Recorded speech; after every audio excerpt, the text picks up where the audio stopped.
bienvenue sur ma chaîne pour une nouvelle vidéo. Alors aujourd'hui j'avais envie de changer, de faire un concept que j'avais pas encore fait. J'ai pris pour moi les 3 meilleurs pay-per-view de l'année 2006, donc je vais les présenter. Alors c'est une question de goût, je me suis absolument pas fixé sur des stats ou autre. J'ai fait selon mes goûts, donc encore une fois si vous n'êtes pas d'accord c'est tout à fait normal. D'ailleurs, n'hésitez pas à donner votre liste si vous avez eu la chance de tous les voir. Donc voilà, donc je tenais juste à dire que c'était une question de goût, que c'est vraiment les miens, donc ça sert à rien de me dire t'as tort, t'as raison. Enfin, si j'ai raison, ok, mais si j'ai tort, ça sert à rien de me traiter ou autre. C'est une question de goût. Donc je vais commencer, donc je vais faire dans l'ordre, c'est du troisième au premier. Donc je vais commencer. Donc alors je commence en numéro 3. ECW One Night Stand 2006. Alors pourquoi je le mets sur le podium? Pourquoi je le mets troisième? Déjà avant juste d'attaquer le pay-per-view, la carte, déjà rien que la foule, elle est juste monstrueuse. Enfin, c'est-à-dire que ceux qui connaissent le catch depuis un petit moment savent que les fans de la ECW sont très chauds.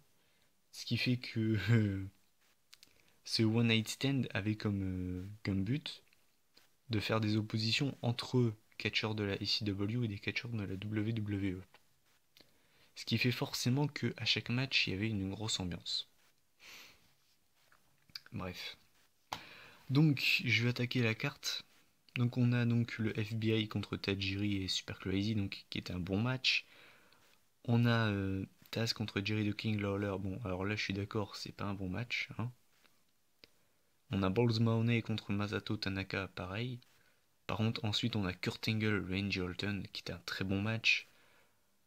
On a le Rey Mysterio Sabu pour le World Heavyweight Championship. Stipulation extrême, match de malade, même s'il se finit un petit peu, voilà. On va dire que voilà. Mais gros match de bourrin. Ensuite, on a le John Cena Rob Van Dam, qui est mythique, puisque forcément, premier titre de champion du monde WWE pour Rob Van Dam. Match de malade avec une ambiance de malade. Je pense que c'est le pire accueil qu'ait pu avoir Cena en 10-12 ans de carrière. Et pourquoi j'ai pas du. Ce dernier match pour moi c'est le meilleur de la soirée, c'est le Extreme Tag Team Match Mix. Donc Tommy Dreamer, Terry Funk et Bella contre Mick Foley, Edge et Lita. Match complètement bourrin, j'ai pas d'autres mots, c'est une tuerie ce pay-per-view, c'est une tuerie ce match, c'est. Voilà. Si vous avez l'occasion de pouvoir voir ce match sur YouTube, vous allez vraiment kiffer. Parce que c'est un match vraiment extrême. Et ça se voit qu'on est à la ICW. Donc voilà pourquoi je mets ce pay-per-view en troisième position. C'est un très bon pay-per-view.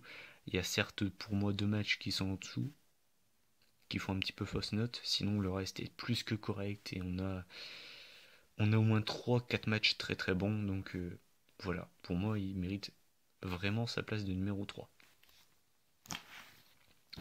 Place au numéro 2, pour moi c'est le WrestleMania 22. Donc voilà, WrestleMania 22, qui pour moi fait partie du top 5 des meilleurs WrestleMania de l'histoire. Je vais revenir sur la carte. Donc, qu'est-ce qu'on a comme match? Donc déjà, l'opener, c'était Big Show et Kane contre Carlito et Chris Masters pour les championnats du monde par équipe. Franchement, un bon match pour commencer ce WrestleMania. Je le dis souvent, hein, pour moi, l'opener de pay-per-view, c'est très important. Et c'était un bon petit match par équipe. Ensuite, on a le Money in the Bank qui, comme très souvent, est excellent. Donc on avait Ric Flair, Rob Van Dam, Shelton Benjamin, Matt Hardy, Finlay et Bobby Lashley. Très bon match. De toute façon, des Money in the Bank ratés, citez-moi-en, il y en a très peu. Moi, il y a les deux de cette année que j'ai pas forcément apprécié. Sinon, dans le passé, pour moi, il n'y en a pas des ratés. Ensuite, on a Chris Benoit contre JBL pour le titre US. Encore une fois, un bon match. Après, on a le hardcore match entre Mick Foley et Edge. Un excellent match, un match énormissime. Notamment le spear de Edge à travers la table en feu sur Foley, qui est forcément l'un des moments forts de ce pay-per-view. Voilà, un super match. Boogeyman contre Booker T et Charmel, bon, on va dire que c'est le moment divertissant du show. Bon, voilà, on va pas vraiment porter attention à ce match. On a le Trish Stratus Mickey James pour le Women's Championships, qui est un très bon match.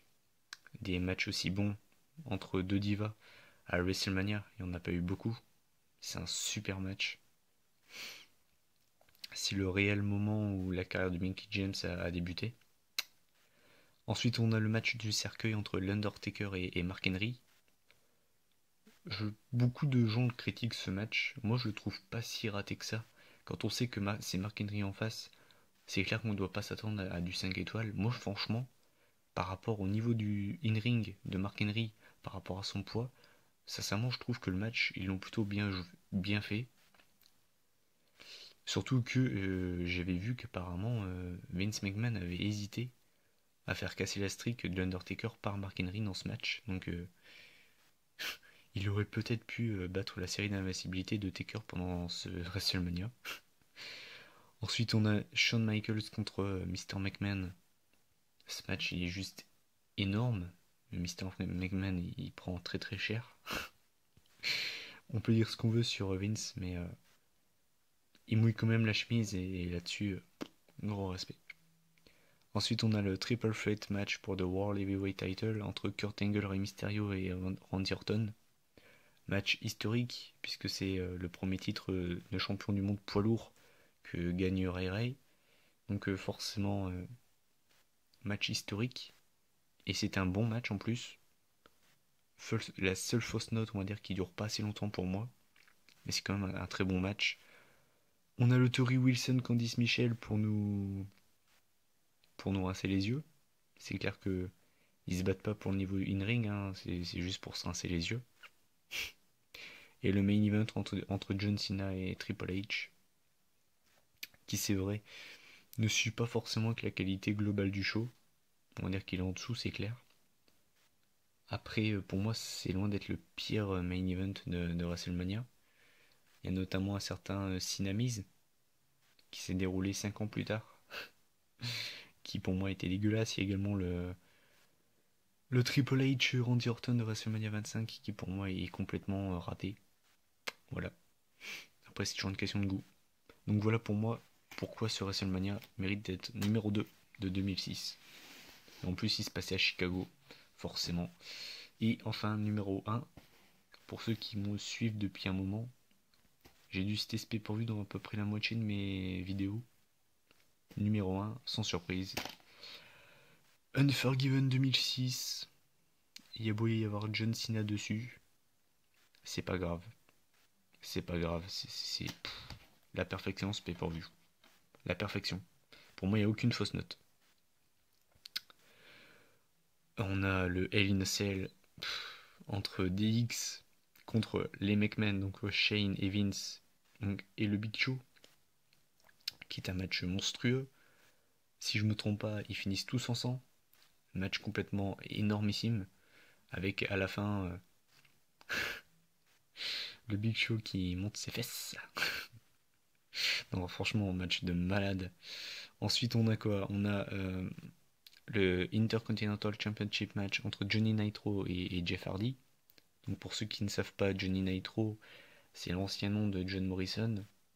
Donc très bon match, forcément. Quand on a ces deux-là dans le ring, ça peut être que du positif. On a le Women's Championship match entre Lita et Trish Stratus. Les deux meilleures divas de l'histoire de la WWE dans un ring. Forcément, c'est pas du catch de merde. Hein. Très très bon match. On a Carlito Randy Orton, très bon match. Ce match-là, personne n'en parle quasiment. Mais je le trouve énorme. notamment la fin, avec le RKO de Orton, from out of nowhere, comme on dit. Enfin, voilà. Ensuite, on a le Spirit Squad contre les Highlanders pour les championnats du monde par équipe. Euh, Match qui, c'est vrai, est un petit peu en dessous, qui est pas terrible. On a le Kane Umaga qui, c'est vrai, encore une fois, est un petit peu en dessous, mais qui est loin d'être dégueulasse, franchement. Et enfin, on a le Edge John Cena pour le TLC. Enfin, il est juste monstrueux ce match, monstrueux, il n'y a rien à dire. En plus, ça se passe à Toronto, donc forcément, Edge se mange la pop de sa carrière, clairement. Donc voilà, donc au final, il y a deux matchs qui sont un petit peu en dessous et qui sont loin d'être mauvais. Enfin, moi je les trouve pas mauvais. Donc au final, aucun match mauvais dans ce pay-per-view, que du positif, des matchs monstrueux. Voilà pourquoi, selon moi, c'est le meilleur pay-per-view de 2006, l'un des meilleurs de ces 10 dernières années, on peut le dire. Enfin, moi j'adore ce pay-per-view de toute façon. Donc voilà, c'était ma première fois que je fais ce genre de vidéo. Dites si vous avez aimé. Dites si selon vous j'ai raison, si j'ai tort. Selon vous, quels sont vos trois meilleurs de 2006? Voilà. Donc je vais certainement continuer à essayer de faire des reviews comme ça. En fin de semaine, enfin, je ferai mes prédictions pour Night of Champions. Donc voilà, je vous laisse. Salut, à la prochaine.